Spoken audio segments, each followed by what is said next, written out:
I was involved with a group at City of Los Angeles called LA City Employees Chicano Association, La Seca.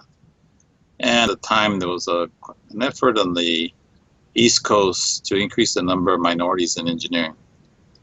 And the president made me the liaison to the initiative, and I started to learn more about it. A lot of times, it felt kind of like they were disenfranchised, or other minorities were getting more attention.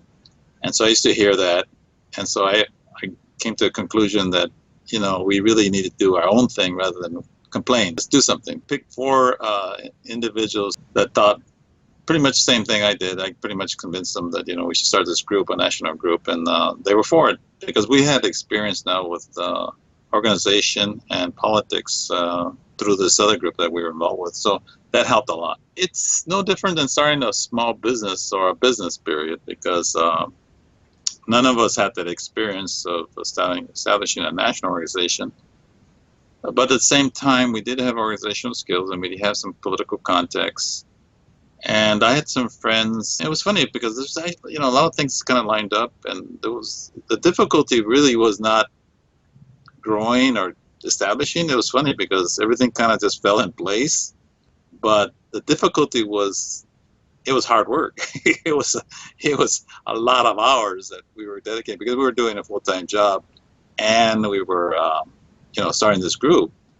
And we had this, vision of a national organization. We thought, well, we're going to have to make this a long-term process of starting student chapters and getting them to become our professionals eventually. So that was the process we went through. In the days 1970s, in the 70s, when we started the organization, there was a lot more commitment to the community from the standpoint of, I call it a cultural revolution.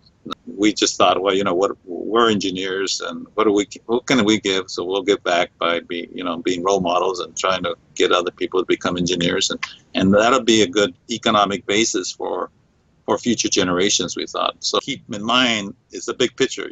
What's the big picture here? The big picture is what you're doing for our community. And I even think further than that, because I always felt that what we're doing for the nation, okay? Because basically, we're a fairly large demographic in the United States, and whatever we do to benefit our community is benefiting the nation. I think people need to keep that in mind as they get involved and see that they're contributing. And it's a sacrifice, yes, but you know what?